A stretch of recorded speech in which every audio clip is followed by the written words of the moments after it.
Assalamu alaikum, qadrli telegörүүчүлөр, Коомдук биринчи каналда Салам Кыргызстан түнкү шоу программасы башталды. Саламатсыздарбы? Кутмандуу кушуа кечиңиздер менен улуу урматтуу сүйүктүү, биздин сүйүктүү көрүүчүлөрүбүз жана досторубуз, амансыздарбы? Албетте сиздерге уада кылгандай эле ишемби күнү кайрадан сиздер менен жолугуп атканыбызга чексиз кубанычтабыз. Жалпыңыздарды көгүлтүр экранга жакын чакырабыз, себеби кызыктын баары али алдыда. Сүйүктүү көрүүчүлөр, сиздердин жана биздин жашообузга аябай чоң күч менен кирип келген соц тармактарга арналган бүгүнкү берүүбүз болмокчу. Кызыктын баары али алдыда, биз менен болуңуздар. Биз баштадык.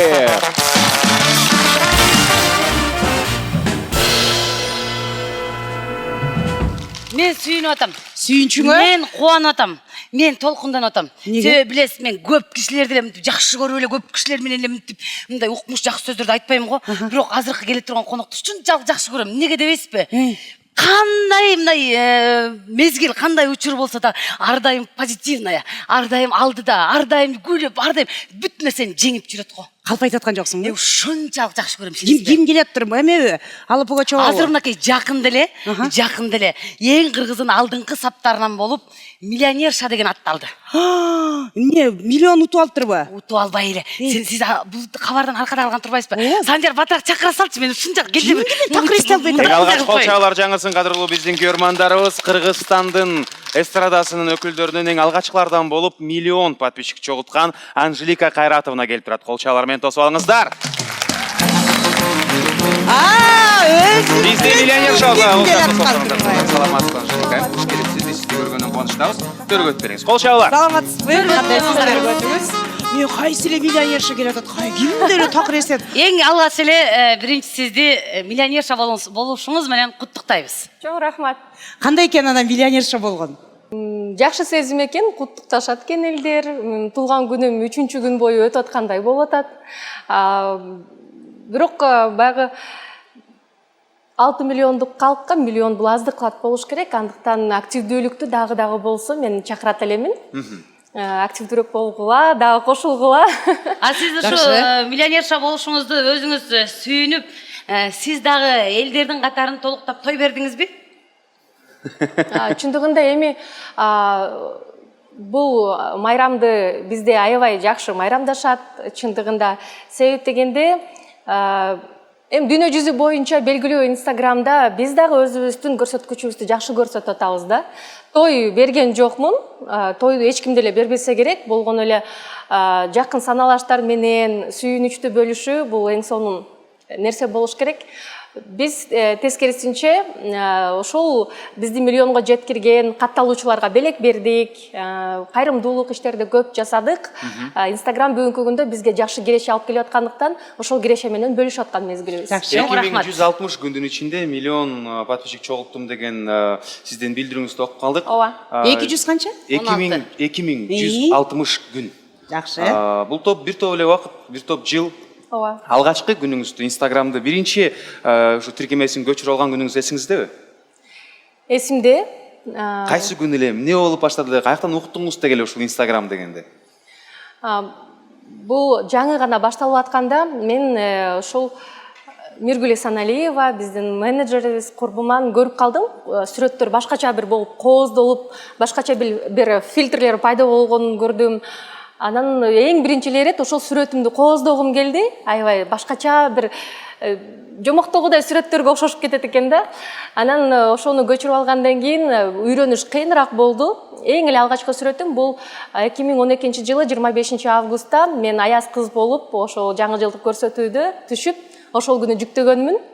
Анан көбүнчө ошол телефондорду алмаштырып эткенбиз, ал эми сүрөттөрдү топтой турган бир өзүнчө менин архивим болуп калды. Анан сүрөттөрдү байма-бай жүктөп баштадым. Ал сүрөттөрүм менин өзүм көрөрмандарыма жагып, өзгөчө журналисттерге оңой болуп калды болуш керек. Сүрөтүңдү салып жибер деп эле өзүңдүн баракчаңан алып алат дагы. Негизи плюс жагын көбүрөөк кийин байкадым. Айтсаңыз, Анжелика айым, сиз мынакей миллионду канча бир 4-5 жылдын ичинде топтадыңыз, 6 жыл болду. 6 жылдын ичинде. 5 жыл десек болот, анткени акыркы күнү болчу 2012 жылда. 5 жылдын ичинде. Ушул миллионду сиз кандай деп ойлойсуз? Сиз жөнүндө албетте артыңыздан жаман сөз, жакшы сөз ээрчип келет. Аны биз жакшы билебиз. Эл дагы жакшы билет. Ушу жаман пиар менен жакшыраак көп эл топтодуңузбу же жакшы пиар мененби? Жаман пиар менен сен статистика деген бөлүм бар, ошол жакта көбүрөөк просмотрларды аласың. Баш багып гана чыгып сени каалаган учурунда таба алышат.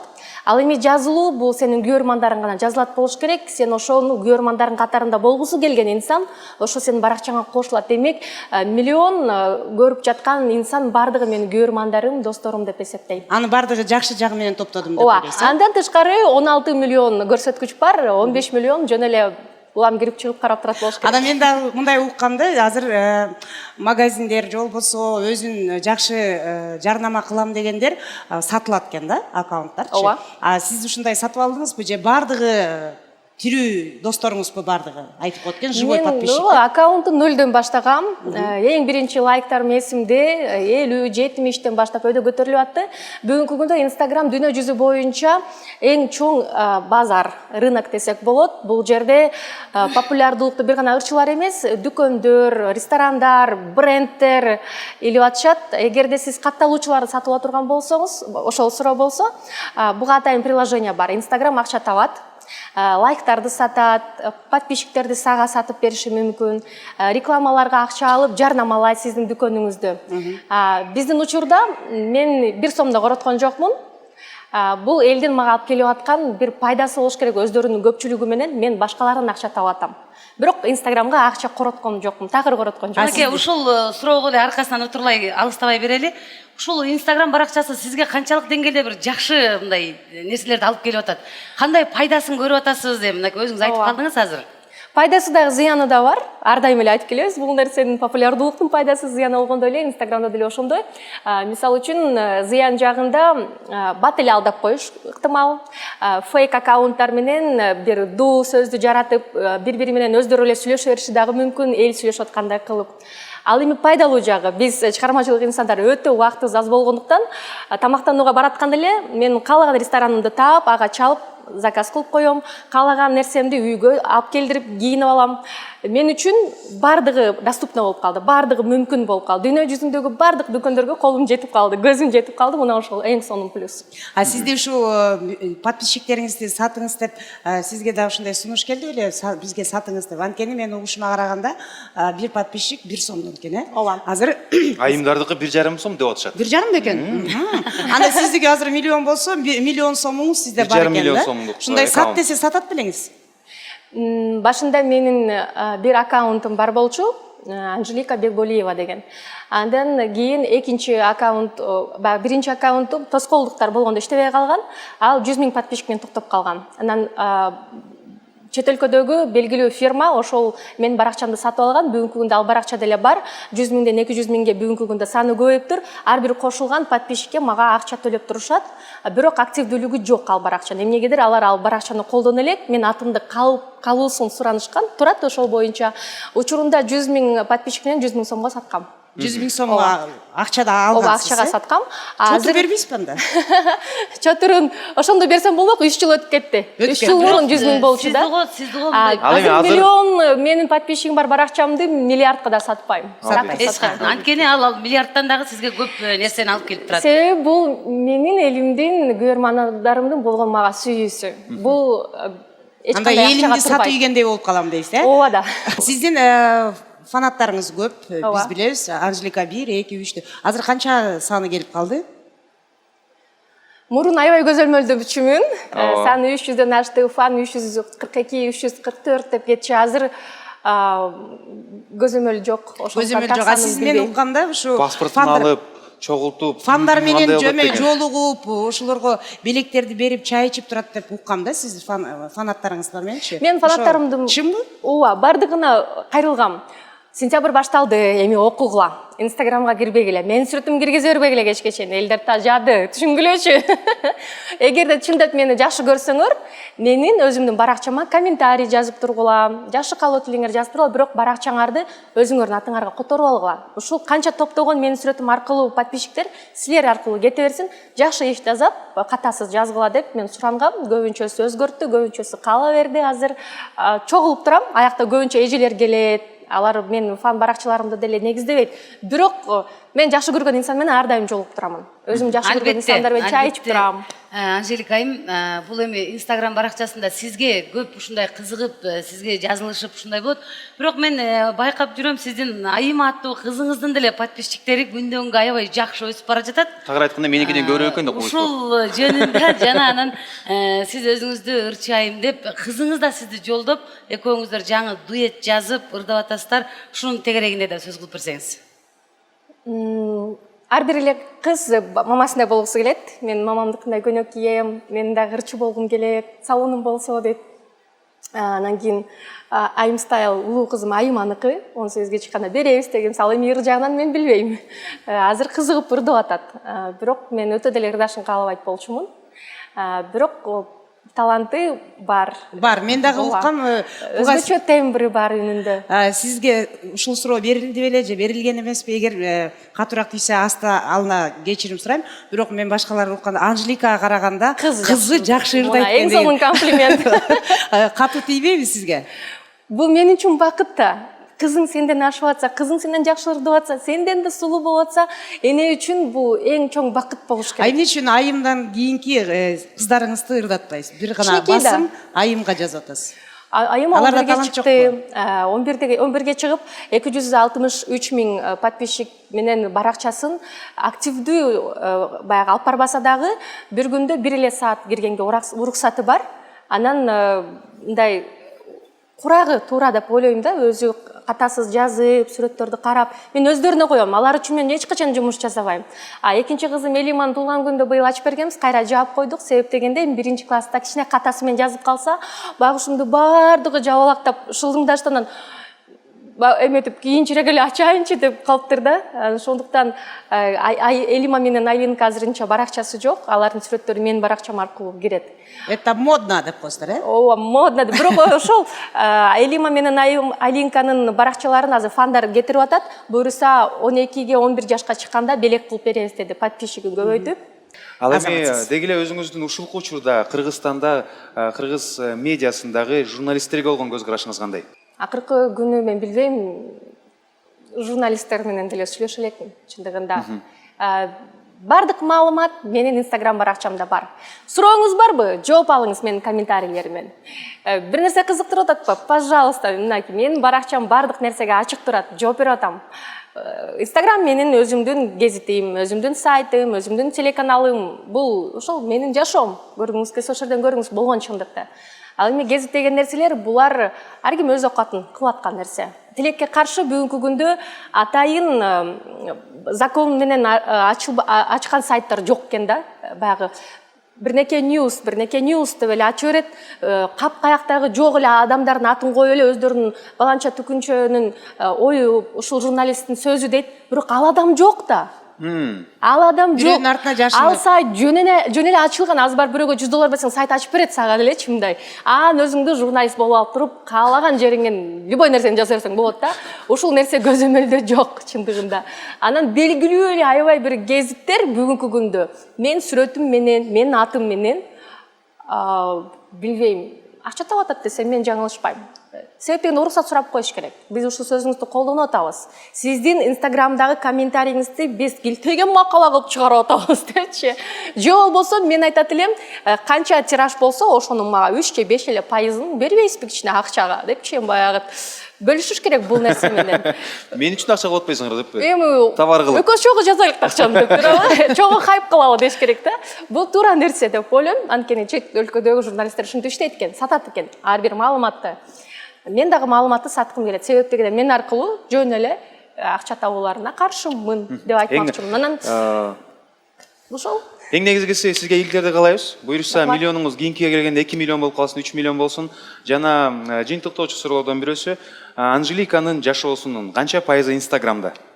Өзүңүз айтып калыңыз. Бүт Инстаграмда бүт болушу мүмкүн эмес. Канча пайызы эл көргөндөй, канча пайызы сахна артында? Мен өзүм ойлойм, ошол эмгегим менен ушунча көрман топтой алдым болуш керек өзүм бир акчама деп. Бүгүнкү күндө саны өсүп атат. Бир күндө 15.000, 20.000 катталуучу кошулуп калыптыр. Демек, миллиондон кийин андан да жакшы кетет экен көрсө жолуң. Биринчи миллион эң оор деп коет, Ооба, чыныгы ушул мен эч кандай баягы элдер чогултуу ыкмаларын колдонбостон чогулттум болуш керек. Анан өтө кыйын. Эл үчүн атайын сүрөткө түшөсүң, эл үчүн атайын жакшы нерсени Инстаграмга барып түшөм да азыр салам Кыргызстанга барып бөлүшөм бул маалымат менен деп анан чындыгында кыздарым менен дагы жакшы позитивдүү сүрөттөрдү киргизгим келет. Ошол энелерге биздин сүрөттү көрүп, кыздар менен алар да ушул сүрөткө түшсүн, кош бойлуулар ушул жакшы нерсеге умтулушсун депчи. Анткени мен дагы өзүм башка баракчаларды карап суктанамын да. Сонун сүрөттөрдү баарыбыз көргүбүз келет. Bunun üstüne aybay işteş gerek. Bu талкыбас эмгек, жаңы идеялар менен күнүмсүн күндө жакшы нерселерди жасаш керек. Ошондо гана сага катталуучулар көбөйөт экен. Эгерде сен кызыксыз нерсе менен тура берсең бир орунда, аракетиң жок болсо, бул нерсе деле кайра арттуу көздөй кетет. Демек, Инстаграмда көпчүлүктүн жараткан сүрөттөр бул болгону образ. Жашоодо адам такыр башкача болушу мүмкүн. Ооба. Бирок сиздики, сиздин сөзгө караганда, жашоодо кандай болсоңуз, Инстаграмда ошондой эле деп атасыз, дегиле образ эмес бул, ошол Анжелика Инстаграмдагы. Бүгүн ошол Инстаграм менен туура колдонгонду үйрөндүм. Көп убактым кетпейт Инстаграмга. Бир күндө балким 1-2 жолу кирип коем. Мага караганда менин жанымда жардамчы кыздарым сүрөт киргизбесе дагы Инстаграмдан баш чыкпайт да. Колдору чапталып калганда, кечке караш керек, тиги какырды, бул какырды. Мен ага убактым жок. Мен убакт болгондо биз эми ар дайым сүрөткө түшүп кое беребиз. Жакшынакай сүрөттөрдү киргизип коем, жаккан нерсемди киргизип коем. Бирок жашоодо өзүм ар дайым така менен, макияж, прическа менен жүрбөйм. Кадимкидей күнүмдүк жашоо менен үйдө кадимкидей кожойке болуп эле. Кыргызстандын жаркын келечеги болуп калды. Ооба. Кыргызстандын жаркын келечеги сиз үчүн кандай? Эки сүйлөм менен айтып берсеңиз. Кыргызстандын жаркын келечеги эң акылдуу, маданияттуу, тарбиялуу жаштарга бай болгон өлкө жана эң бай өлкө деп айтмакчымын. Чоң рахмат, урматтуу Анжелика айым. Жана башында айтып кеттиңиз, бул убакыт бөлүү деген бул эң сонун белек деп. Атайын алтындай убактыңызды бөлүп бизге келип бергениңизге чоң ыраазычылык билдирели дагы. Сиздей суп-сулуу татынакай айым менен бир селфи кылып калалы. Керек болсо бул сүрөттү миллион адам көрөт. Бизди да отметка кылып коюңуз, Кайка кетип калдым.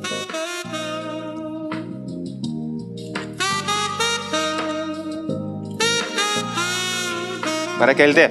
Кол чап койсоңуздар болот. Анжелика айымды биз кыздар менен да чакырганбыз, өзүн да чакырганбыз. Деги эле шарттын түшүндүрүшкө эч кандай кереги жок. Түркүн оюндарды кылдык. Бүгүн эми интеллектуалдуу оюн кылмакчыбыз сизди. Кыймылдаттырбайбыз, ырдатпайбыз, билетпейбиз, ажымайын жазатпайбыз, секиртпейбиз. Үчөөңүздөр чогуу катышасыздар. Ортого Анжелика айым сиз туруп бересиз бул жака. Сиз эжекен бул жака, Гүлжайын эжеке сиз бул тарапка туруп бересиз. Идемте в центр. Анжелика айым бул центр. Оюндун аты оп-оңой. Бери ыргытып коюңуз бизге реквизитти.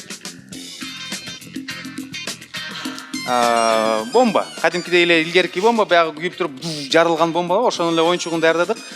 Биз сизден баштайбыз, бири-бириңиздерге ыргытып бересиздер. Бирок жөн ыргытпайсыздар. Кагаздарда түрдүү сөздөр бар. Жүндүү жаныбарлар, жүнсүз жаныбарлар, сууда жүргөн, жаны жоктор деген. Бири-бириңиздерге айтып бересиздер. Бирок калп эле тындырыш деп коймой жок. Жашоодо бар нерсе айтасыздар. Кимдин колуна алганда бомба жарылып кетсе, менден эмес, бул ичинде жык лай. Атайын бүгүн бирөө ак кийим кийип келет деп, ошону мен кара кийим кийип туруп, ичине ак нерсе кийип туруп, анын ичинде лай толтуруп койгонбуз. Тамаша жарылбайт. Монт коруп калбагыла анан. Ыргытып бересиздер. Кимде көп жол жарылса, чогулса, ошол утулуп калат. Эң негизгиси экөөңүздөр Салам Кыргызстан атынан, Анжелика айым өзүнүн атынан болот. Эгер токтоп калсак, жаныбардын атын таппай, таппай, сиздердин колуңузга келгенде бул звук жарылгандын звугу чыгат. Тет жакта биздин диджейибиз чик-чик-чик деген үн чыгарат, анан дум деген звук чыгат. Ошого чейин ойнойбуз. Кимдике көп жарылып кетсе, ошол утулат. Бат-баттан айтып туруп, ыргытып турмай. Макулбу? Сизден баштайбыз, кармап туруңуз. Мен азыр сөздөрдү алып келейин. Немесе баштадык. Кайсынсынан аласыз? Окушум керек. Тамактар. Түрдүү тамактар. 1, 2, 3 баштадык. Орама. Манты, Плов, Беш бармак. Сиз кайра Анжеликага бересиз. курдак, флагман, бифтекс, Билинч. ашлямпу, гуляш, лагман айтылдыбы? Айтылды. Флагман айтылды. Чучвара, Пельмень. дымдама.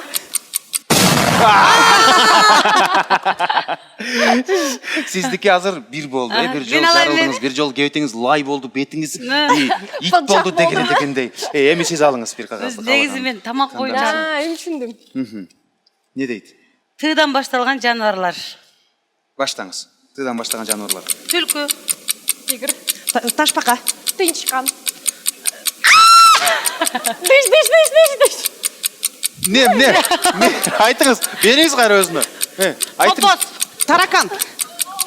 Таракан дейді, жануар да о. Бақшы жануар. Торпок. Тоқ. Тукум. Дейін чоңайғанда тоқ болыпты. Жа тұқым кирбейт. Бер кайра бер. Ал будущий тоқты. Тоқ айтылды.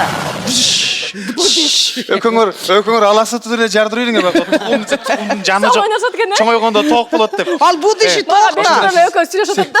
Сіздіке бір болды. Байқаңыз, бұлар өкө атайын шүстіде тотшы мүмкін. Өтөрсүң керек экен, да? Анжеликайым. Так. Ба менен башталган сөздөр. Бактылуу айым.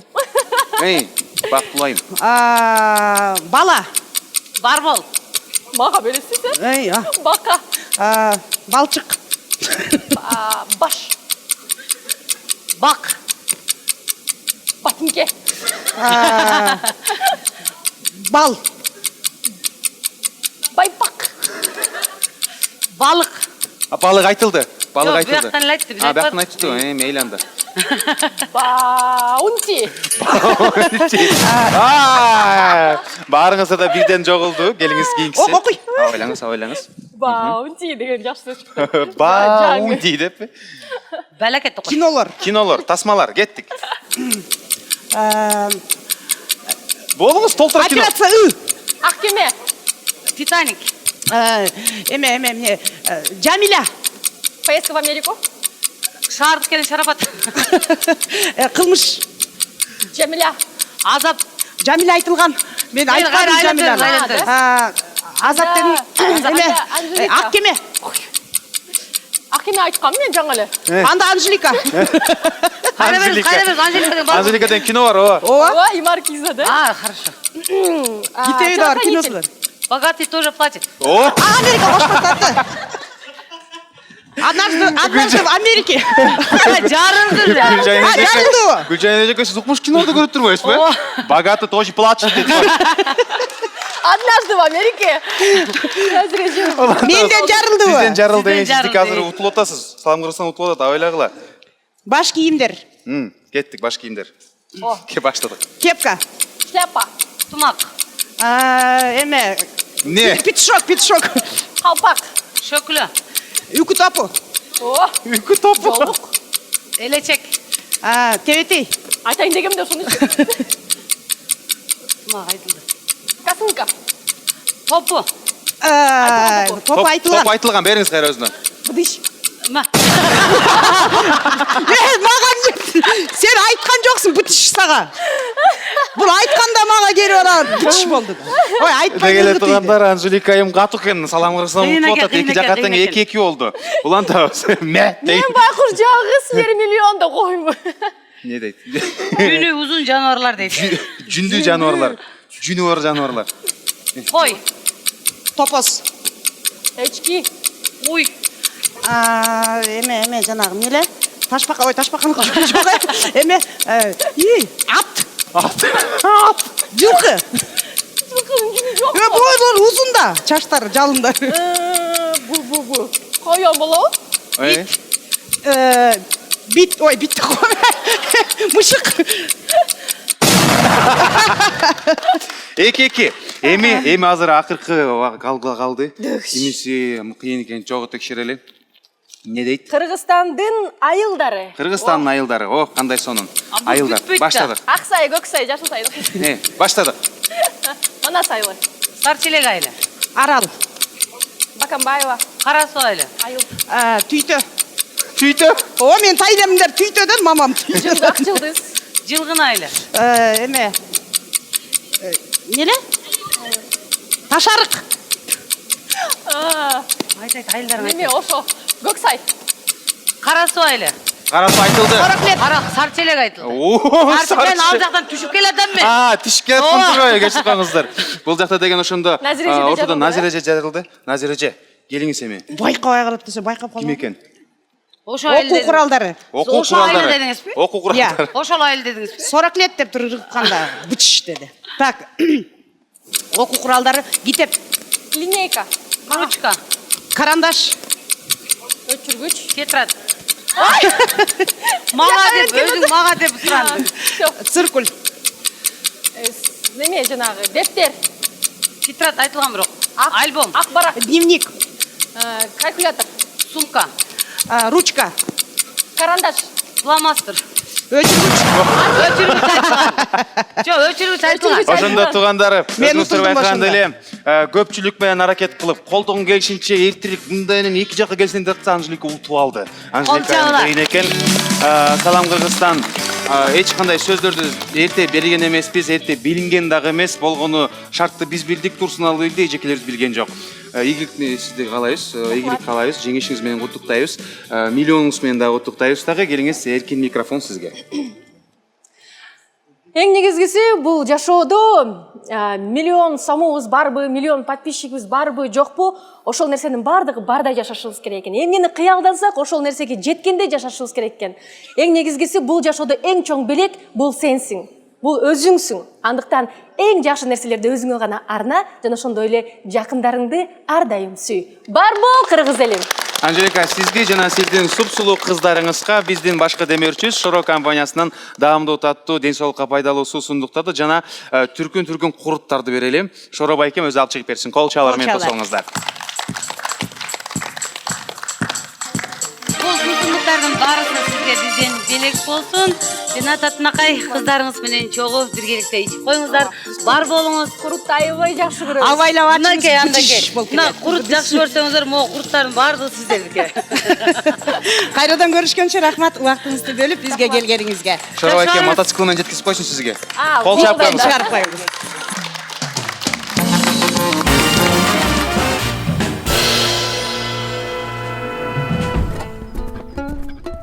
Илгери бабалардын заманында батыр жигит айдай сулуу кызга ашык болуп калат. Көп өтпөй жигит жактырганы менен кыз куумайга түшөт. Сулууну кууп жетсе, эмере тартып жүзүнө сүйөт. Ал эми жетпей калса, кыздан 40 камчы жеп, элдин алдында уят болот. Эгер кыздын көңүлү болсо, жигиттин жетишине тымызын өзү жол берген. Бекеринен элде алыс жолго арыштуу тулпар сурагыча байсалдуу сапар тиледеп айтылбаса керек. Максым Шоро, көчмөндөр суусундугу. Урматтуу кыргыз элим, биз мактансак болот, анткени Максым Шоро Кыргызстанда чыгат. Пайдалуу жана даамдуу. Албетте күз келип, мунун убактысы бүттү деп ойлобоңуздар. Бул күз бою, жай бою, жыл бою эле иче берсеңиздер болот. А бирок азыр тойлорго дагы кызмат кыла баштаган, чоң мону бочкалар менен алып барып тойлоруңуздарда кызмат кылабыз. Андыктан Шоро сиздерге дем күч берет. Ой, Кудай, мынакей кетирдик, аман эсен кетирип алдык, айланайын. Мындай сүйлөбөйлү, койчу, Инстаграмда анан деле кире бересиз. Койдурчу айланайын. Инстаграмга. Мага канча киши кошулду. Айланайын. Жан талашып киргизе коюшуптур го. Назиреже, мен тиги Анжелика келатканда, мен аябай жакшы көрөм, ушундай кыйын кыз сонун десем, өлө сүйүнүп келген болуш керек, мен жакшы көрөт экен деп. Мен мындай жөнүн айтып коеюн. Не жаман көрөсүңбү? Анча деле жаман көрбөйм, анча деле жакшы көрбөйм, мага баары да. Мен подписчиктерим жалаң деген жана позитив менен топтоп алдым, мондай деди го. Жана негативтер менен көп топтогон, туурабы? Ооба. Күндө аркасынан ушак ыржыткы айланып кетейин. Анан бир жерде эле бир случайно эле бир дарак жыгылып калса деле Анжелика ошо жерде жүргөн болот го. Ушакка удобный кыз. Ушактаган удобный да өзүчө. Анан кийин аябай мактанат экен. Аябай мактанат экен, Кудай өтө эле мактангандачы. Анан кийин мен деген монтип, мен деген монтип деп аябай чоң энелердей сүйлөйт экен го. Бет кыймылдабай, Анан мен мактанат экен деп аябай неудобно болсом, андан кийинки келген Гүлзат Мамытбек мактанганда Гүлзат тиги Анжелика эс алып калды. Эс алып калды.